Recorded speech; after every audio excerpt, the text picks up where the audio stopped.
السلام عليكم حبيباتي. اليوم جبت لكم غريبه من اقدم غريبه واعرق غريبه بالنسبه للشعب المغربي، غريبه ديال النخاله رده القمح. بسم الله على بركه الله. نبدا.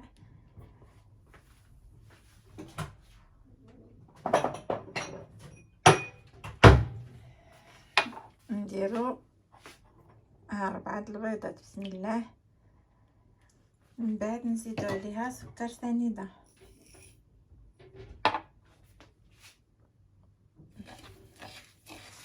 نخلطو مزيان الخليط ديالنا بشويه بشويه بشويه بشويه حتى تذوب لنا حبيبات السنيده في البيض. نخلطو هكا.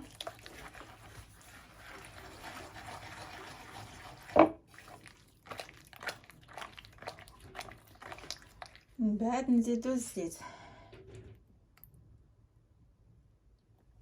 عندنا كأس ونص ديال زيت المائدة، ماشي زيت الزيتون، زيت المائدة. كأس ونص هي.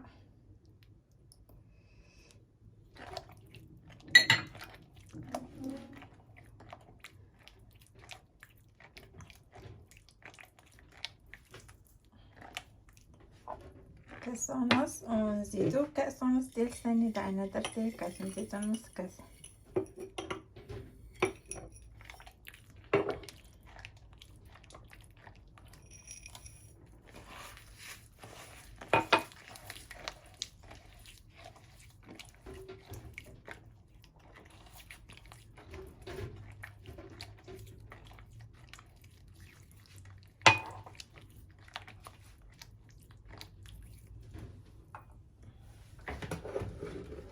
من بعد نزيدو 2 كيسان ديال الزنجلان.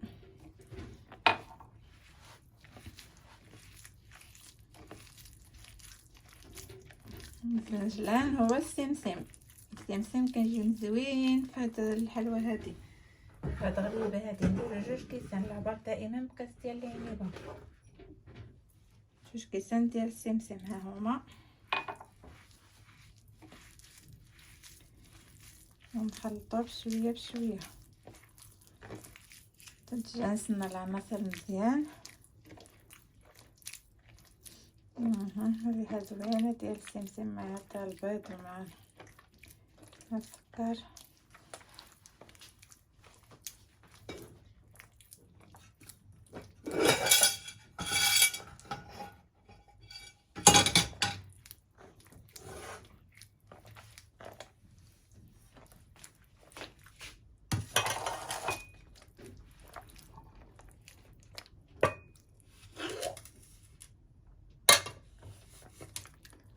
من بعد نديرو 2 كيسان ديال الكاوكاو الفول السوداني حتى هو محمر ومطحون.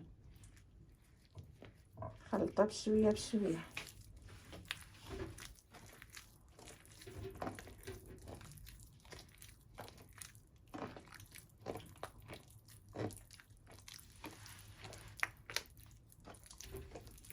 نديرو 2 كيسان.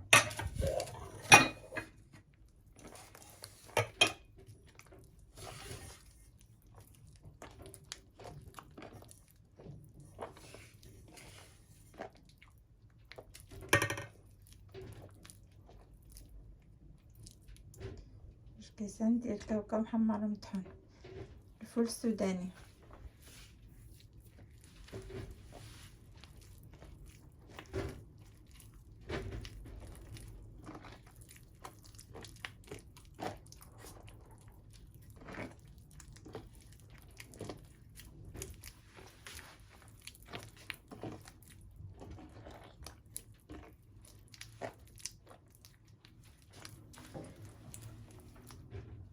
من بعد نزيدو خميره ديال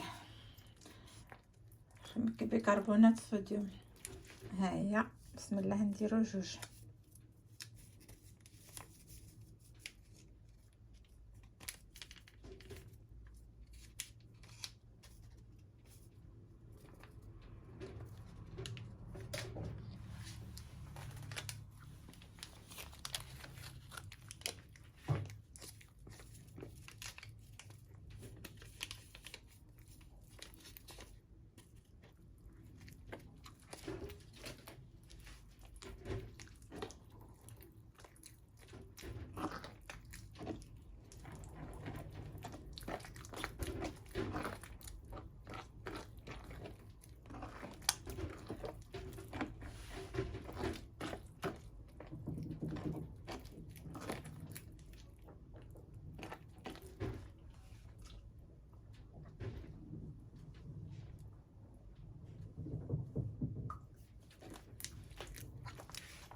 من بعد نبداو نديرو النخاله ردة القمح. ها هي ردة القمح،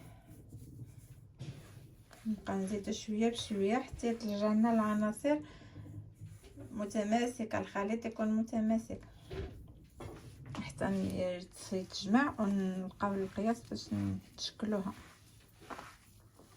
نبقى نزيدو شويه بشويه شويه بشويه ونرجع لكم من بعد ندير تتمه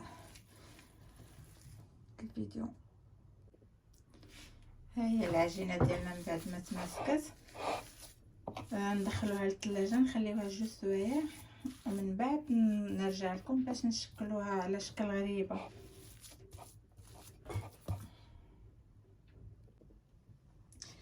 ها هي العجينه ديالنا من بعد ما دوزت 2 سوايع في الثلاجه وجبدناها. دابا نديروها نشكلوها، نديروها على شكل دوائر صغار، اقراص صغار غريبه، كل واحد يدير الحجم اللي بغا.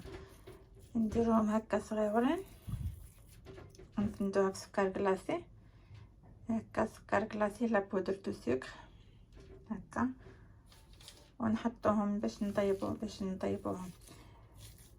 ندير لكم وحده ثانيه، وطبعا كلشي يعرف يصوب هاد غريبه. هذه اقراص صغار هكا في الحجم اللي بغينا، كل واحد على حساب الحجم اللي بغاه هكا، وصغيورين يجيو مزيونين، يجي الشكل ديالهم مزيون.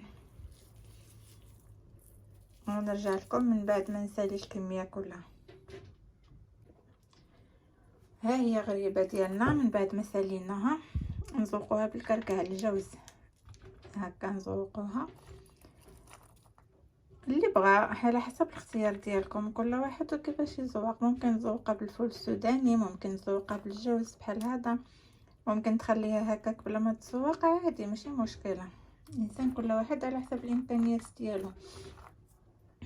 من بعد منين نساليو التسواق ديالها نديروها في الفران معتدل الحراره. الطياب ديال الحلوى العاديه نديروها من التحت، في الاولى نديروها نشعلوا العافيه من التحت وتكون العافيه مهيله ونخليوها طيب. منين تبدا طيب شويه وتشق نطفيو العافيه ونشعلوا العافيه من الفوق باش تحمر، ونرجع لكم من بعد ما طيبنا الحلوى ديالنا. من بعد ما طيب الحلوى ديالنا نرجع لكم.